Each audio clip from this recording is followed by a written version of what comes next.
Okay, hi. So it's Carrie Johnston, and I am recording today on the traditional territory of Champagne-Anahuac First Nations in beautiful Dakota-Haines Junction.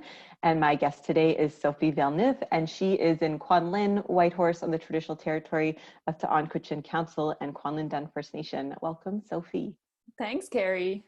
And tell us a little bit about who you are as an entrepreneur. What do you do? So I own a business called Physio Borealis. I'm a pelvic health physiotherapist. So let's just define what a pelvic health physiotherapist is, because most people don't know. So basically, I'm a physio, but I specialize in pelvic health. So that means everything related to the pelvis, the pelvic floor, urinary, bowel, sexual health. So that's kind of my main work. But since this year, I've been mostly strictly practicing with pre and postnatal women. So helping them prepare for birth, but also recover from birth. So that's a very specialized over specialized business. But yeah, I've been having lots of fun developing my business, and it's been a great adventure. How long have you been doing it for? So since 2015, basically I came to the Yukon in 2013. I was employed by Yukon government, and I was working in continuing care for 2 years. And then I realized that I needed more challenge, and I took the courses to become a pelvic health physio, because some friends of mine were doing this work, and I was kind of intrigued, and I got the oh my God, this is what I was meant to be all these years. I was kind of just going from a job to another every 2 years, because I was not really finding that passion. And when I took the courses for pelvic health, it was just this instant love of oh my God, I found it. I found the work that, you want to read about it before bed. You want to in the weekend read books about it and hear podcasts about it. It's just been that whole world that I discovered, and now I'm so happy to share it with my clients and with different people in the community. So what have you learned about your business model during the pandemic? What happened to your business? Okay, so the story of the pandemic for me was I was in the Tombstones for a ski trip over that, middle week of March, where everything kind of was moving really, really fast. So I knew before leaving out of, in the bush, that when I would come back, it would probably be a disaster and that anything could happen. But anyway, I went into it just with, let's just leave all that behind and enjoy my trip. So I went with 2 girlfriends of mine and went skiing, and it was great. And then when I came back, I told myself, I came back, I think on a Thursday. And I still had 4 days off before starting, work again on the Monday. And I was like, no, I'm just going to leave my emails behind. I'm just going to try and be mindful of being off work. As entrepreneurs, how it's easy to just, I'm going to read my emails quick and answer a few clients, even if I'm on vacation. But I was trying to really be laid back about it. But then when I went on Facebook, obviously, I saw lots of my colleagues, entrepreneurs, who had to shut down during that week and were like, oh my God, what are we doing? Let's create this, because I'm part of this group. It's actually a group I created on Facebook. It's called The Greatest Businesswoman. And it's I guess we're 30 on that group. And I welcome anyone who may relate to this group to try and join in. But it's a group of women entrepreneurs, basically, mainly healthcare providers, from the Yukon. And on that group, someone was like, okay, let's do a Zoom session to talk about how everyone's feeling, checking in with each other. And I was like, oh my God, that was the Friday they were doing that Zoom call. And I came back from my trip on the Thursday. So I thought I may as well join, because I was just out of the blue coming from Tombstones. And I was just blown away, just kind of really no words. I was like, okay, that means I need to shut down my clinic on Monday. I need to email all the clients who were scheduled. I need to change my website. I need to change my booking site. I need to find a way to see people through telehealth. All these things were just kind of steps that in my mind were okay, I need to get get to a point where I can still serve people. That's where my mind went. It's interesting. For me, it was not about how can I still survive financially? Like, it was all about how can I still serve my people? Because I thought of all my pregnant women who probably felt, very lonely. I knew that the prenatal classes had all been canceled, that they didn't have access to any information. And they were probably like, oh my God, I'm delivering a baby in a couple of weeks. How will I get prepared? And for me, it was like, how can I still see these people either online or, developing an online course or whatever. So I stepped right into action. How can I still serve my people?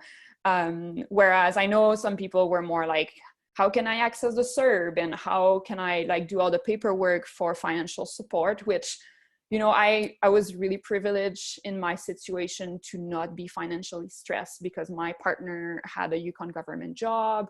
We have a tenant in our basement that pays most of our mortgage. So I was not like in survival mode financially of how can I pay my bills. So I was able to have that creative space of, focusing more on my offering online services.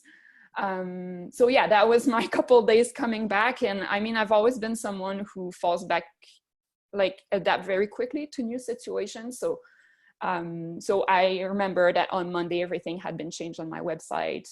There had been a newsletter sent to all my subscribers. Everyone, my clients were aware that I was closed, and so it all happened very quickly. And then I've always wanted to provide online courses for people from the communities who could not attend my live classes. So for those who don't know my services, I do offer one-on-one physio services, but also pre and postnatal classes where people can come and learn as a group about preparing their body for birth. And I've always had requests from Hinge Junction, Dawson, and the communities to attend those classes, but because they're in the middle of the week on Wednesday nights, they couldn't. So it's always been on the back of my mind, I need to provide an option for these people. So I was like, well, I'm off right now. This is the time to record videos, to write content. So I jumped right into it. I made a little studio in my guest room where I had my yoga mat and I had a little recorder. And fortunately, I have also background in movie editing and sound, because I'm a singer-songwriter too. So I had all these skills that I had accumulated and could use for this purpose. So I went on Teachable, which is a platform where you can develop online classes. And then I started creating my Get Your Floor Ready for Baby class online. So I think it took me probably 2 weeks to create this class because my content was already all written down from my live class. So I just kind of transferred that into an online format that was more digestible. And then I was able to be like, okay, let's send this to my newsletter, and here it is, it's on. And I provided like a COVID-19 discount for people. So it was like $99, I think.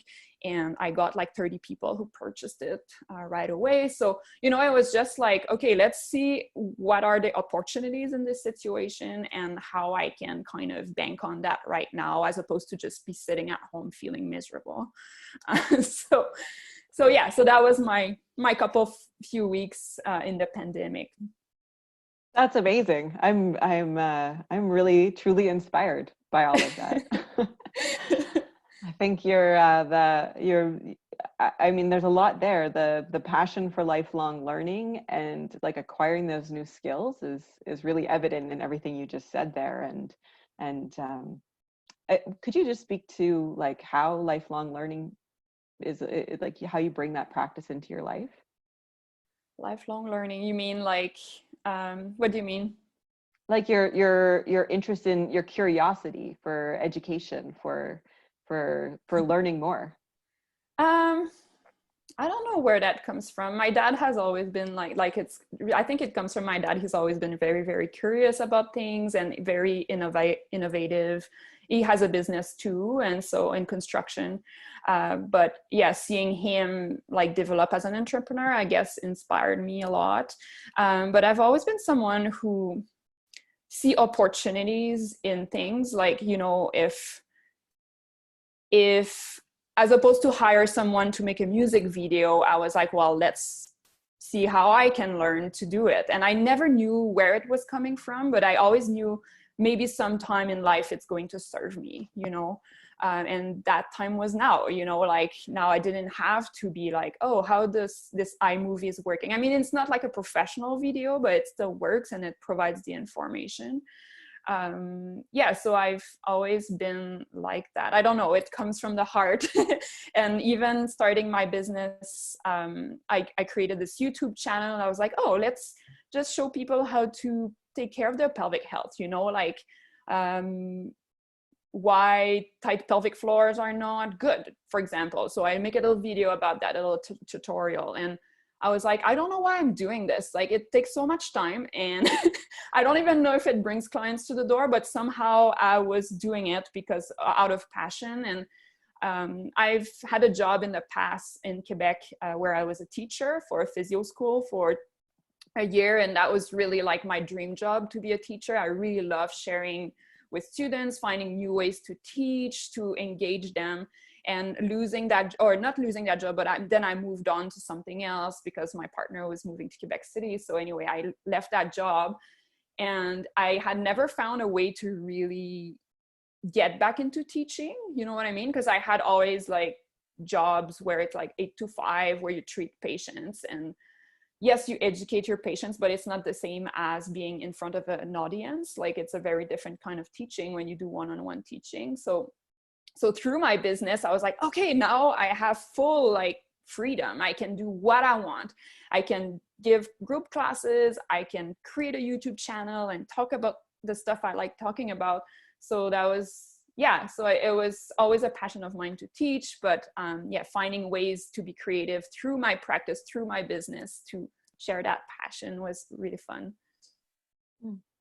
So what are you learning about your clients as you engage with them and Yukoners as an entrepreneur right now? So I have the chance to have a market that's really young, you know, like women in between, I would say like 27 to 40, who are, yeah, who want to have children. They are on social media, they're on Facebook, on the youngest ones are more on Instagram. The older ones, like me, are more like on Facebook. So the Instagram journey is still for me like, how do I reach my local market through Instagram? Because it seems like such a wide, you know, worldwide market where you have followers from all over the world, but you're like, that's not really the people I want to engage with. So so I still haven't found that way to engage through Instagram with my own local market. But yeah, so because my clientele is present on social media, I think that's been kind of a nice avenue for me to still engage through the pandemic, because I can't imagine, you know, being a business owner and you haven't developed a YouTube channel or a mailing list or any of the social media that normally people from down south or entrepreneurs from down south will use. And then being in the pandemic, how do you reach your clients, right? How do you let them know what your new offer is? So when you have that established already, like I had already 500 subscribers on my MailChimp list, right? So for me to release an online prenatal program was really easy. I just send that.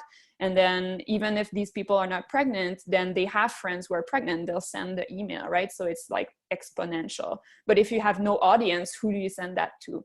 So yeah, so I think I learned that, yeah, I already knew my clients were present on social media. And so engaging with them in the pandemic was like key for me to just reach them. Mm-hmm. I think that's a real testament to your resilience as an entrepreneur, to have seen how to build resilience in your marketplace prior to, you know, catastrophe or the pandemic happening, which is like, I mean, I guess that's kind of what you do as a physiotherapist, like get ready you ready people for that trauma of pregnancy, of birth, right? Like, so that's like inherent in all that you're doing. So it makes sense that you're kind of like readying your business for that level of resilience. Yeah. And I mean, I think a lot of it too, and that would be my one advice for people. If you don't work with a business mentor, please do. Like, I work with a business mentor from Kingston. She's an osteopath who's a multidisciplinary clinic owner. And she was introduced to me by an osteo who practices here, Tana Shefford. She was like, oh, I feel like you'd be a good fit with Jen. Jen is like, she's done it all, and she's so great at being a mentor for myself. So she introduced her to me, and then we worked at creating packages of care for my my mother to be. And like, she talked about, do you have a MailChimp list? I was like, what is that? She's like, well, that's, you know, something you use to engage with your audience. I was like, why do I need to do this? Like, people just use word of mouth here in the community. She's like, yeah, but you know, if you're always in their mailbox, you know, like, just not only strictly sharing promotional stuff like your programs and things like that, but also giving them information about what you're doing and something that's valuable to them. That's how you build community. That's how you build interest for your services. And she said, yes, it might seem like at the beginning you're like all doing that for free, and why would I do all this time, spend all this time, like, you know, making videos, but that's how you build engagement, and engagement is what will bring more clients through the door. So she's the one who kind of brought that, a bit like that attitude, and she helped me through like challenges and you know, just developing my services and how to reach the dream clients, you know, like the ones I really want to work with, the ones that are committed to my services. So yeah, I think that helps to have someone to just work with you, and also, you know, gives you the high five when you do a good job and you're like, oh, actually this month I'm fully booked, you know, and you're not just alone at home being like, oh, kudos to myself, you know, there's someone who's like, hey, like, good job, you did this to your, you know. So I think that's super important to have someone to work with you. And and then when there's crisis like this that happens, like a pandemic, then you can call your mentor and be like, how do I do this? What's my next step? And not be alone. All that. I think that speaks a little bit to what you were saying before. You know, you're somebody who likes to find and create opportunities, and even that mailing list, like, I'm a former client of yours, and I was sitting here thinking, oh, who do I want to interview next? Who should I interview next? And I was like, oh, I haven't interviewed anybody in health. And then there was MailChimp, like, you know, your newsletter showed up, and I was like, oh, of course. I'll talk to Sophie, right? Like, and so you never know where these sort of like, you get to plant some of these seeds. Totally. Yeah. Mm-hmm. So what are you learning about leadership? As entrepreneurs, we're leaders in how we run our businesses and in our communities. So what are you learning about it? Well, I think that's a good question. Leadership is almost about surrendering to your creativity.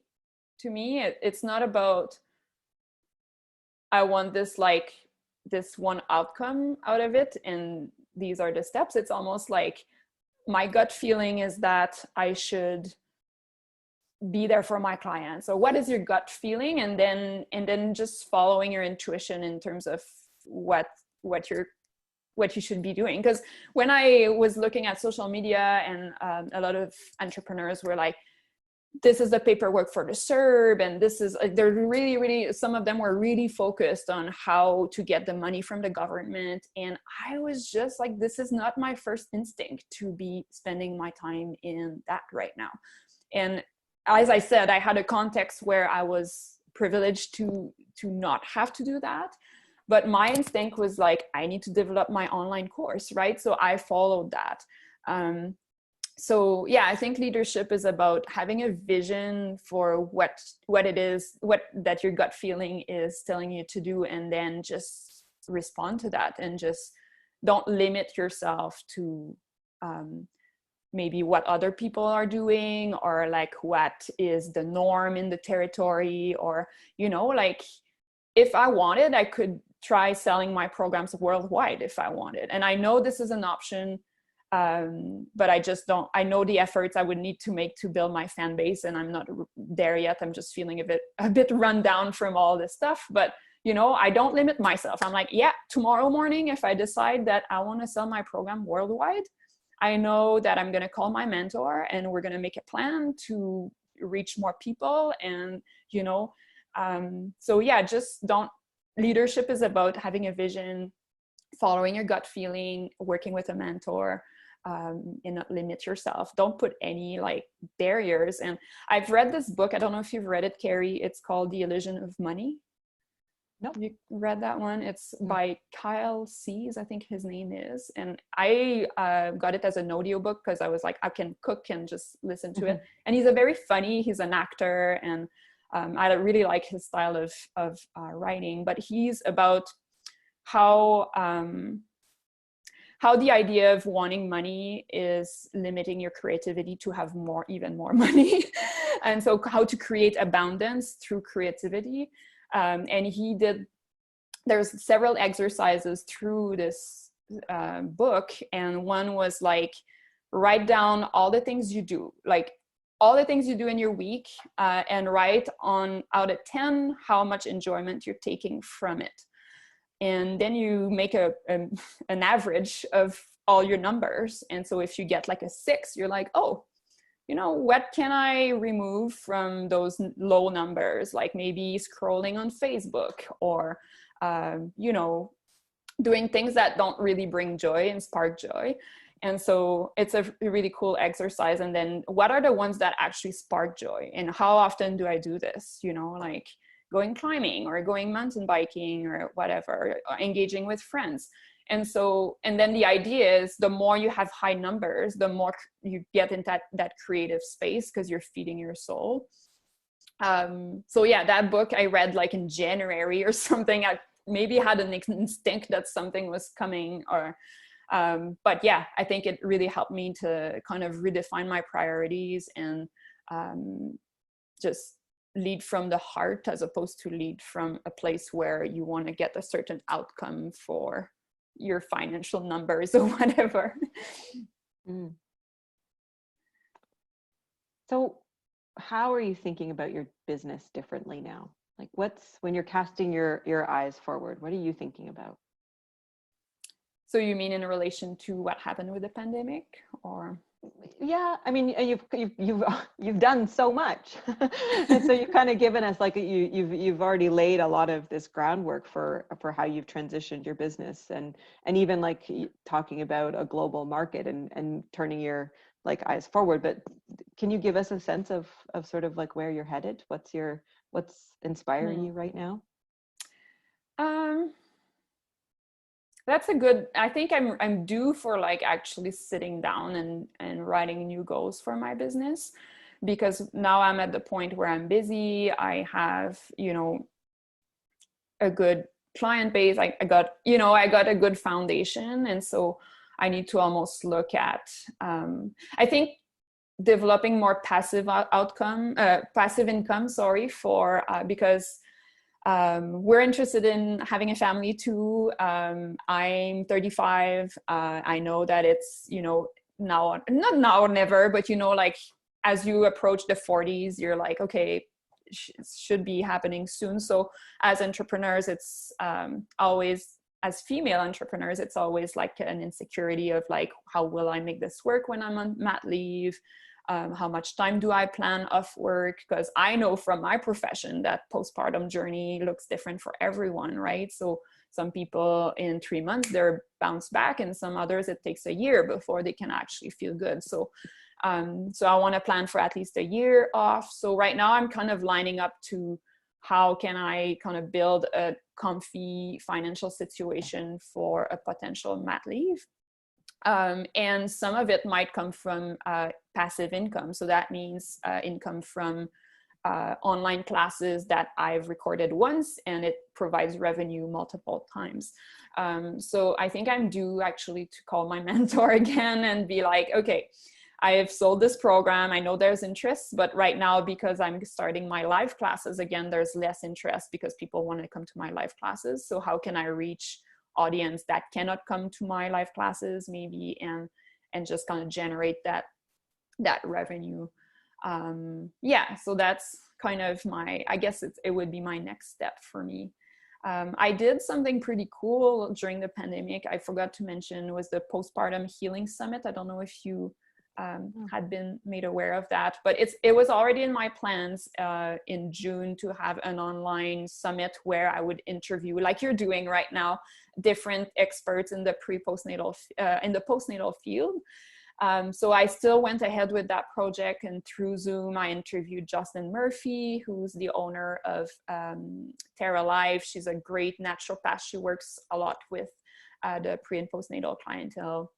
I interviewed a lactation educator, sleep coach, a sex coach, like to cover a bit like the different topics that postpartum women are interested in.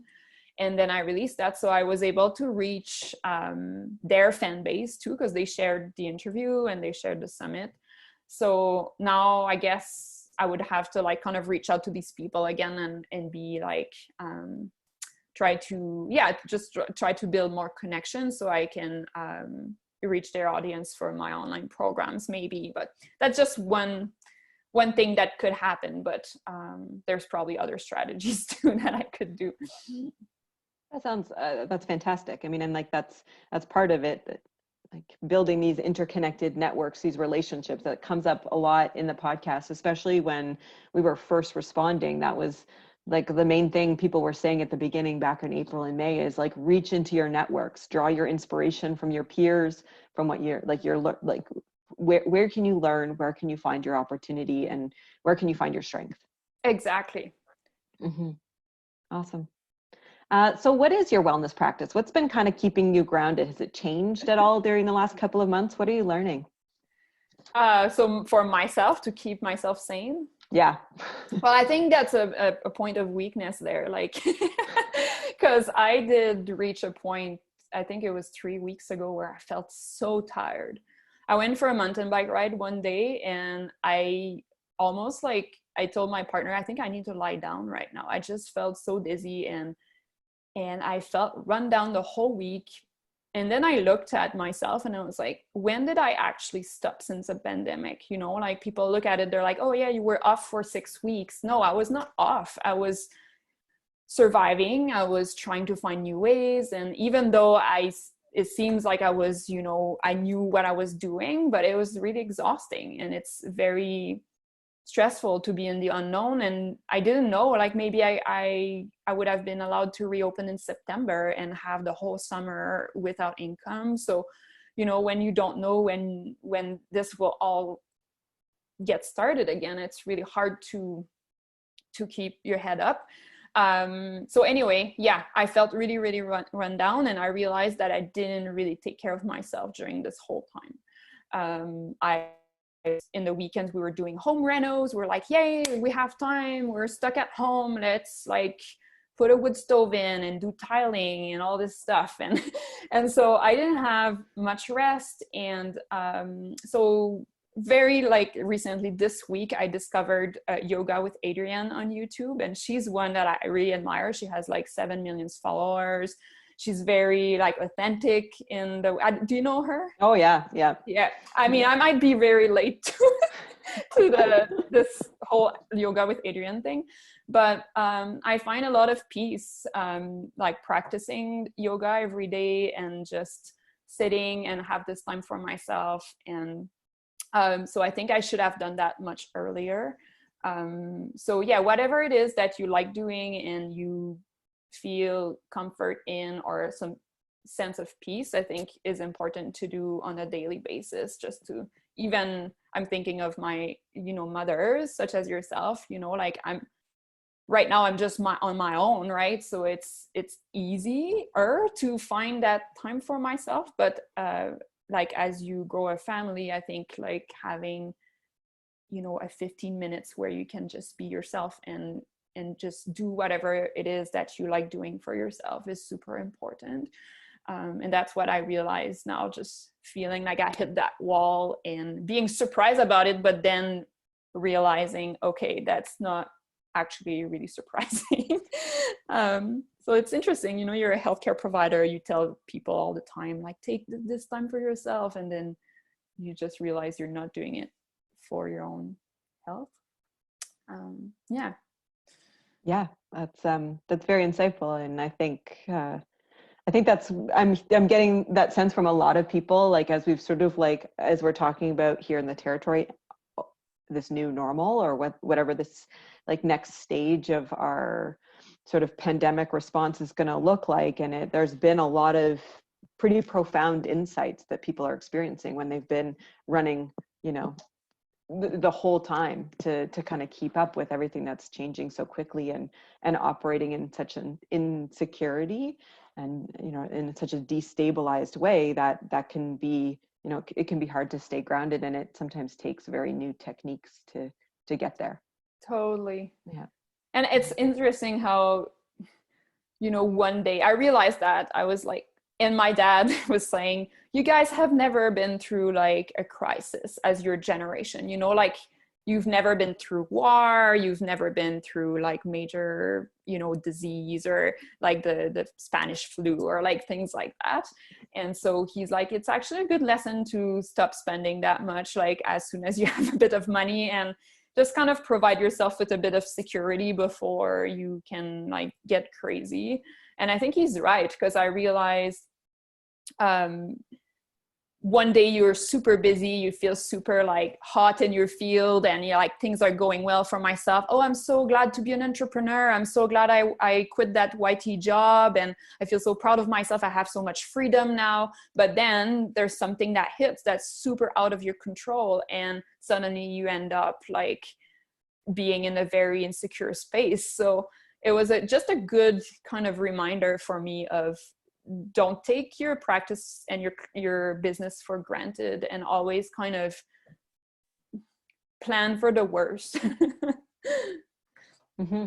Yeah, build your opportunity for resilience, understand your pricing, understand your business model, understand what it is that you need to provide that level of financial security for yourself, and how you get there in your business, which can be so hard when, you know, when income can be variable, and you're doing all you can to be creative and like provide your product, and then, oh, there's like this actual business that I need to run and get better at. And and that's certainly something we've heard a lot of entrepreneurs taking that breath and focusing on the back end of their business. How can I find efficiencies in, you know, my point of sale to my website, or whatever these sort of things are, so that I can open myself up more to creating new product or expanding my business and that sort of thing, and not getting like lost in the monotony of the, you know, the drudgery of some of the stuff we have to do as business owners too. Yeah. So it's a growth opportunity, you know,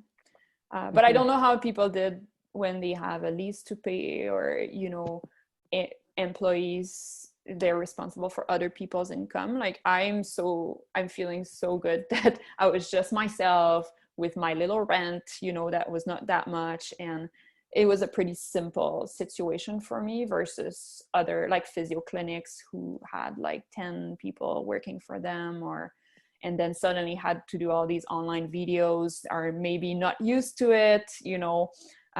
So yeah, that would have been a nightmare. Yeah. I also can't imagine. And I think it's, you know, and that's sometimes where we look to our really small businesses to innovate and be resourceful, because we have a little bit more flexibility and nimbleness in what we do. And then there's still the opportunity for growth in there. Mm-hmm. So as we're talking a little bit about, you know, this idea of the new normal for the territory. So what are your hopes for sort of what that looks like? We've had a bit of a reset in our economy and how we operate as a territory. So what are some of your dreams about what that looks like for us going forward? Well, first, I hope that it doesn't happen again, because I don't know how many of us will survive, like emotionally. Like You mean like I a just think lockdown of, again? yeah, like, or whatever, a second wave. I know some people are like, well, there's never been a first wave, but you know what I mean? Like a second lockdown.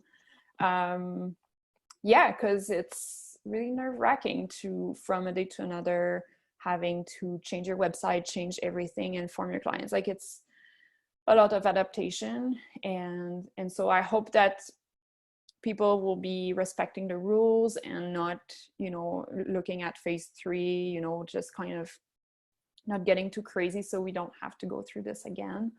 And I also hope that maybe there's a little more, I think what I realized when coming to the Yukon is a lot of businesses rely a bit on word of mouth and like traditional business models to operate, like, you know, calling to get an appointment, or like all these like old ways to proceed, or like, oh, come in the office and you're gonna like sign your form or whatever. Why can't I complete my form online? You know, like, why do I need to come in the office in hours that don't really suit me? Like that was always like a big, oh wow, like some businesses are really behind.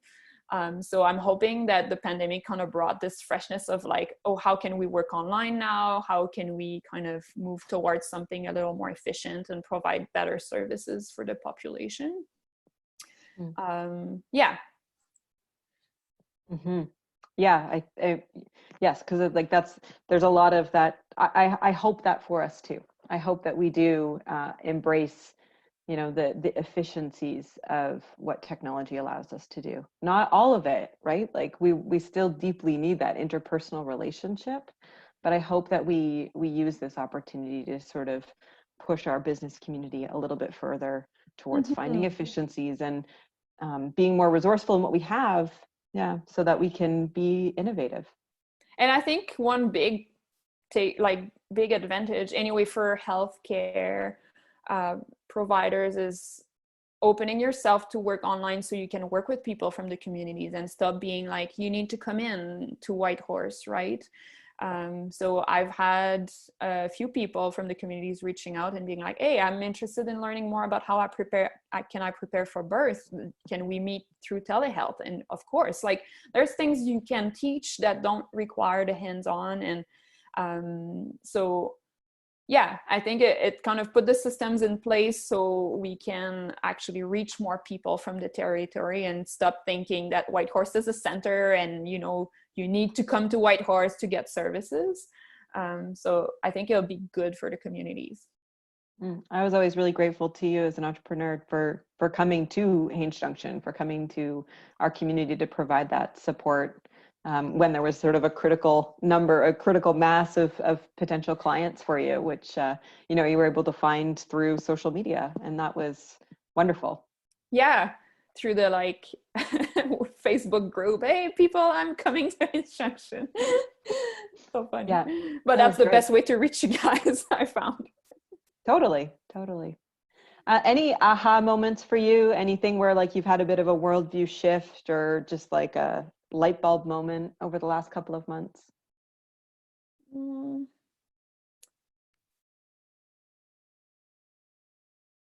I mean, it's just been, like I've said before, just the idea of building online presence, I guess, and how it was not all these years I was doing it thinking it's more like an optional thing. I don't think it is an optional thing anymore. Right? So it's something we all need to do. And I know it can be uncomfortable for some people to be in front of a camera and talking and putting the videos online and stuff. And I guess from my singer-songwriter skills and like being used to be in front of people and talking, it really helped me to get out there and be like comfortable in front of the camera. But yeah, if you're not good at it, then ask someone who works for you to do it, or like find ways to interact with people that really kind of speaks directly to them, as opposed to just kind of post articles or post things that other people have written, you know, like kind of make your own material online. If you like writing, maybe you write your own blog, even if you're like, oh, there's 10,000 people who wrote blogs about this topic. Well, what people want to hear is what you have to say about it. And that's what will bring clients through the door. So yeah, I think big aha moment is try to make it work online, try to develop your online presence. Yeah. And I think when it comes to writing blogs or any of these things, like Yukoners have a really unique worldview as well. We have a really interesting vantage, and we live in a territory of such innovation. The self-government agreements are one of the greatest innovations in Canada, and that allows us to be, you know, it gives us a worldview that's really independent and unique from the rest of the world in many ways. And exactly, it's our time to share some of that. Yeah. Mm-hmm. So you recommended a book, The Illusion of Money, but do you have any other songs or podcasts or movies or books to recommend? Of course, your own music. Well, have you written any songs, like, because of the pandemic? No, I've Yeah. been speechless since 2 years. I don't know why. My songwriting kind of stopped when I started being more intense into my business for some reason. It kind of cut.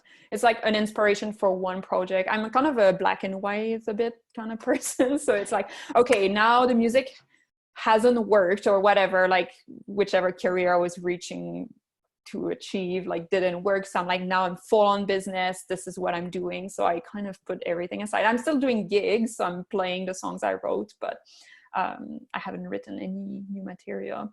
But podcasts I like.